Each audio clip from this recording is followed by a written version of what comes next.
Au moment où j'écris ces lignes, Eduardo est à côté de moi, en train de lire un livre. Je le regarde et je ressens une immense gratitude pour sa patience, son amour et sa détermination à se battre pour nous. Notre amour a été mis à l'épreuve d'une manière que nous n'aurions jamais imaginée, mais nous sommes sortis de cette tempête plus unis et plus certains que nous pouvons tout affronter ensemble. S'il y a une leçon que j'aimerais tirer de cette histoire, c'est que le véritable amour exige un travail constant, de l'honnêteté et parfois une bonne dose de courage pour faire face à ses propres erreurs et demander pardon. Le voyage a été douloureux, mais le résultat valait chaque larme et chaque effort. Aujourd'hui, nous sommes la preuve vivante que même après les pires tempêtes, l'amour peut refleurir. Eduardo et moi avons renouvelé nos vœux lors d'une cérémonie intime en présence de notre famille et de nos amis les plus proches. Ce fut un moment de célébration, non seulement de notre amour, mais aussi de notre capacité à pardonner et à recommencer. Nous avons ressenti une nouvelle énergie dans notre relation, une base plus solide fondée sur la vérité et la compréhension.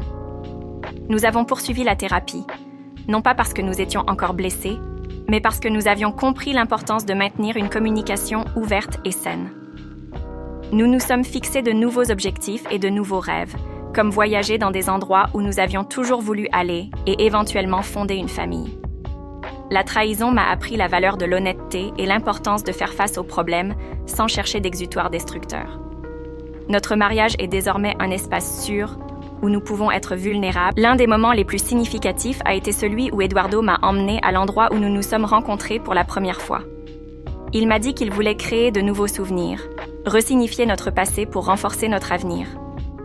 Nous nous sommes promenés dans le parc où nous nous sommes rencontrés pour la première fois, et il m'a fait la surprise d'un pique-nique. Nous nous sommes rappelés des histoires, nous avons ri et pleuré, mais nous avons surtout ressenti la force de notre amour renouvelé. Renato, quant à lui, est devenu un lointain souvenir. Il a fini par cesser de me chercher, réalisant que j'étais déterminée à aller de l'avant sans lui. Le chapitre de Renato dans ma vie s'est définitivement refermé, et avec lui, la culpabilité et la douleur ont commencé à se dissiper. Aujourd'hui, en regardant en arrière, je vois à quel point j'ai grandi et appris de cette expérience. Trahir Eduardo a été la plus grosse erreur de ma vie, mais le chemin de la réconciliation et de la guérison nous a appris de précieuses leçons sur l'amour, la confiance et la résilience. Nous sommes plus forts que jamais, non pas parce que nous avons oublié le passé, mais parce que la douleur de la trahison n'a jamais complètement disparu, mais elle est devenue une cicatrice qui nous a rappelé l'importance de l'honnêteté et de la communication. Eduardo et moi avons recommencé à faire des projets, petits et grands. Nous avons parlé de voyage, de l'adoption d'un chien, de rêves que nous avions mis de côté. Au cours des mois suivants, Eduardo et moi nous sommes consacrés à nous redécouvrir en tant que couple. Nous avons passé plus de temps ensemble, redécouvert des passe-temps que nous aimions et en avons créé de nouveaux. Le soutien mutuel a été essentiel à notre rétablissement. J'ai repris mes études afin d'améliorer mes qualifications professionnelles et d'ouvrir de nouvelles perspectives d'emploi. Eduardo a soutenu ma décision, y voyant un moyen pour nous de grandir ensemble. Nous avons également décidé d'impliquer nos amis et notre famille dans notre processus de guérison. Nous sommes sortis plus souvent, nous avons eu des relations sociales, et ce réseau de soutien était vital pour ne pas nous isoler dans notre douleur. Petit à petit, notre entourage s'est rendu compte du changement qui s'opérait en nous et a commencé à croire en notre guérison. Nous avons commencé à suivre une thérapie de couple. Ce fut une expérience difficile mais nécessaire. Là, dans un espace sûr, nous avons pu exprimer notre douleur et nos frustrations. J'ai ouvert mon cœur sur la pression que je ressentais pour améliorer notre situation financière et sur la façon dont cela m'avait conduit à prendre des décisions désespérées. Eduardo a parlé de son sentiment d'inadéquation après avoir perdu son emploi et de la façon dont cela affectait notre relation. Petit à petit, nous avons commencé à renouer le contact. De petits gestes quotidiens, comme préparer le petit déjeuner ensemble ou aller se promener dans le parc, ont contribué à rétablir la confiance. Eduardo a trouvé un nouvel emploi, moins bien rémunéré que le précédent, mais c'était un nouveau départ. Il était plus confiant et déterminé à relever les défis. Renato, quant à lui, n'a pas complètement disparu de ma vie. Il m'a envoyé quelques messages, essayant de garder le contact, mais j'ai fermement décidé de couper les ponts. Je devais me concentrer sur mon mariage et sur mon propre rétablissement émotionnel. Eduardo est entré, l'air épuisé mais avec une détermination dans les yeux que je n'avais pas vue depuis longtemps. Il s'est assis à côté de moi et, sans dire un mot, m'a serré dans ses bras. Nous sommes restés longtemps comme ça, en silence.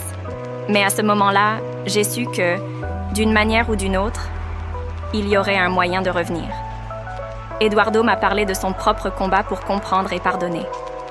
Il m'a dit qu'il avait lu ma lettre plusieurs fois et que malgré tout, il m'aimait toujours. Ce ne serait pas facile, et il ne pouvait pas me promettre que tout redeviendrait comme avant, mais il était prêt à essayer. Cette nuit-là, pour la première fois depuis des mois, nous avons dormi ensemble, en nous tenant l'un l'autre, avec l'espoir d'un avenir reconstruit.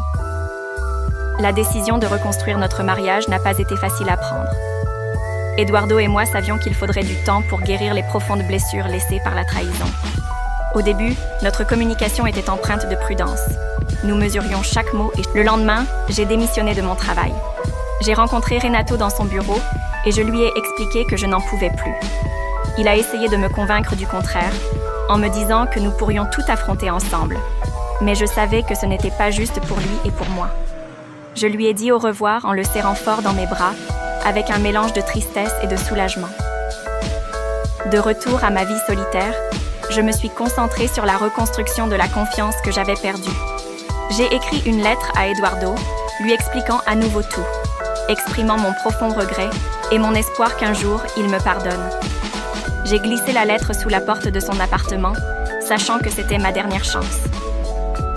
Les semaines passèrent lentement, et je commençais à accepter l'idée qu'Eduardo ne reviendrait peut-être jamais vers moi. Chaque jour était une lutte pour garder l'espoir, mais je m'accrochais aux petites choses qui me faisaient penser à lui. Jusqu'à ce qu'un soir, j'entende la clé tourner dans la serrure de la porte, chaque geste afin d'éviter de nouveaux conflits, plus forts et plus beaux que jamais.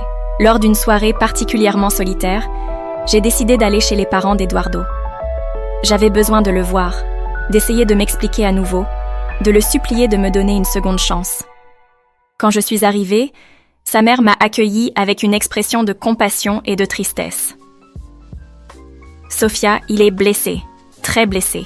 Il a besoin de temps pour digérer tout cela. » Ces mots m'ont frappée comme une lame. Je savais qu'elle avait raison, mais l'attente était torturante. Je suis rentrée chez moi sans aucune garantie qu'Eduardo me pardonnerait un jour. Je me suis enfoncée dans le travail, essayant de trouver un peu de soulagement dans la routine. Renato a insisté pour me voir et j'ai fini par céder.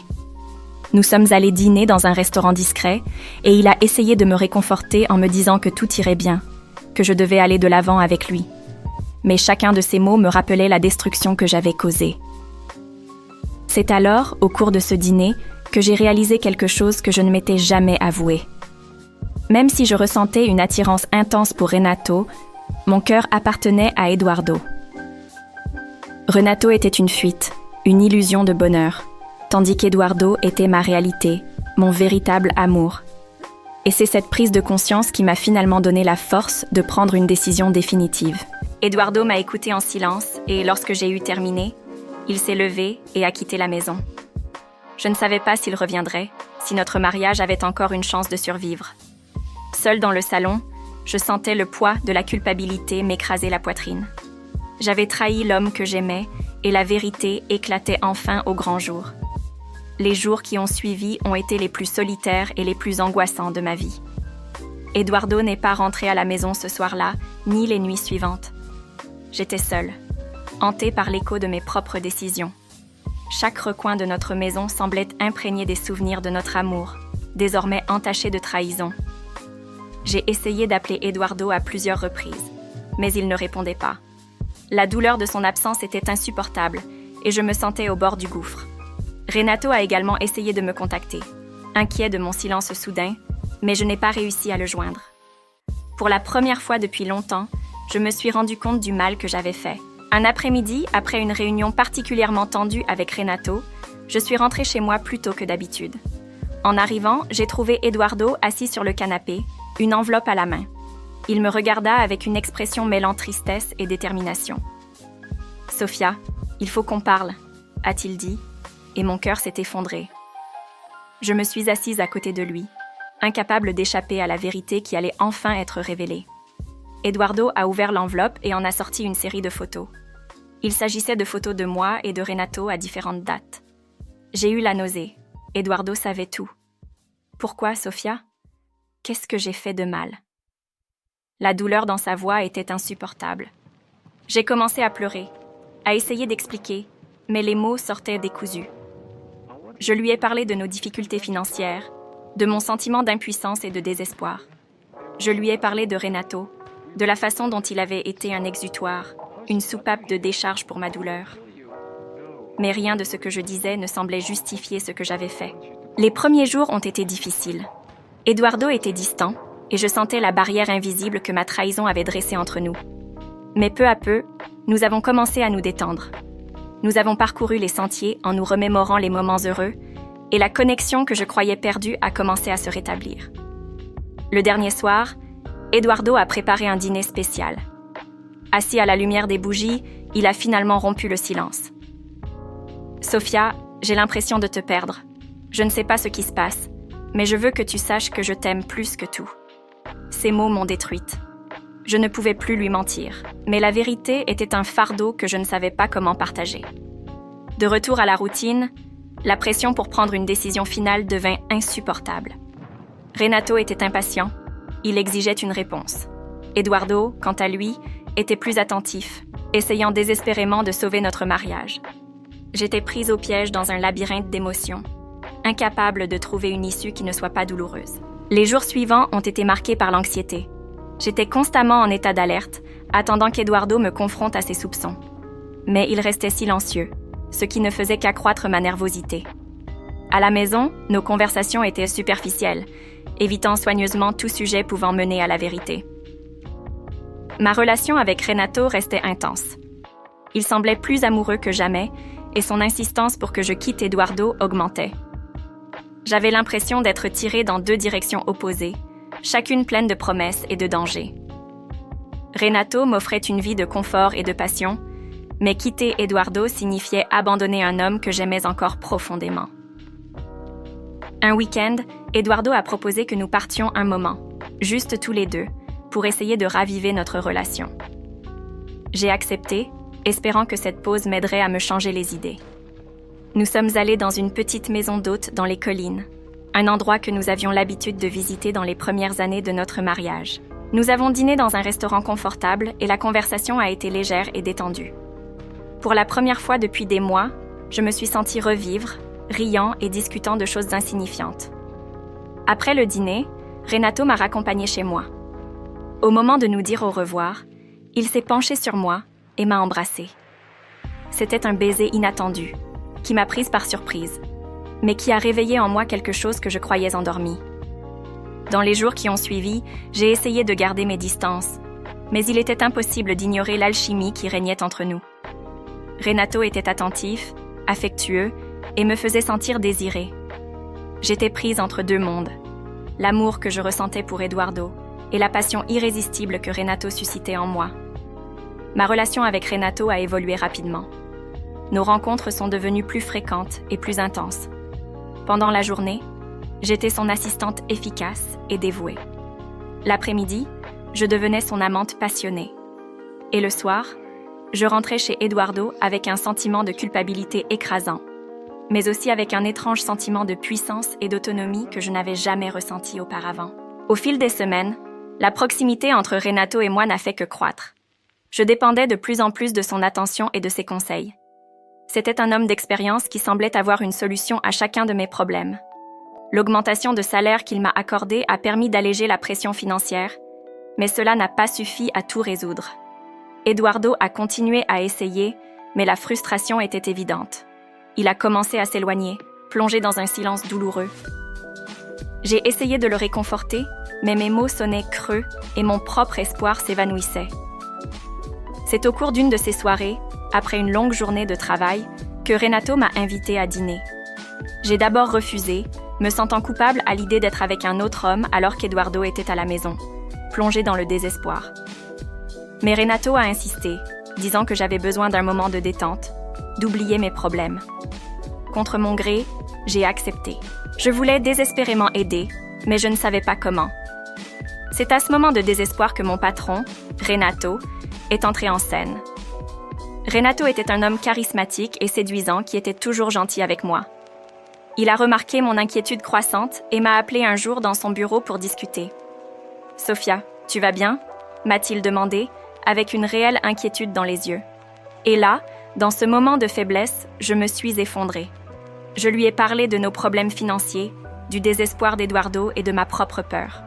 Renato m'a écouté attentivement et, d'une manière qui m'a semblé incroyablement généreuse, m'a proposé une augmentation significative. J'ai accepté l'offre de Renato sans hésiter. Ce fut un soulagement, mais seulement un palliatif. Les factures continuèrent d'arriver et Eduardo n'avait toujours pas de travail. Je me suis donc retrouvée à me réfugier de plus en plus au travail, où Renato semblait être la seule personne à comprendre mon angoisse. Tout a commencé à changer lorsque Eduardo a perdu son emploi. Il était directeur d'un magasin de matériaux de construction et la crise économique a frappé durement notre petite ville. Le magasin a fermé ses portes et nous nous sommes retrouvés sans notre principale source de revenus. Je travaillais comme assistante administrative pour une entreprise réputée, mais mon salaire ne suffisait pas à subvenir aux besoins du ménage. Les premiers mois ont été les plus difficiles. Eduardo, toujours si confiant et sûr de lui, n'était plus que l'ombre de lui-même. Il passait ses journées à chercher un emploi, mais les opportunités étaient rares. J'essayais d'être forte pour nous deux, mais la nuit, dans le silence de notre chambre, je pleurais en secret, craignant pour notre avenir. J'avais l'habitude de passer mes après-midi avec mon patron et mes soirées avec mon mari. C'est l'histoire d'une trahison. Je m'appelle Sophia, et je suis ici pour partager une histoire que je n'aurais jamais pensé raconter à qui que ce soit. Peut-être est-ce une forme d'expiation, peut-être est-ce simplement le besoin d'enlever ce poids de ma poitrine. J'étais mariée à Eduardo depuis 8 ans. Notre vie était simple, mais nous étions heureux. Notre amour était celui que l'on trouve dans les vieux films, plein de petites gentillesses et de gestes quotidiens d'affection.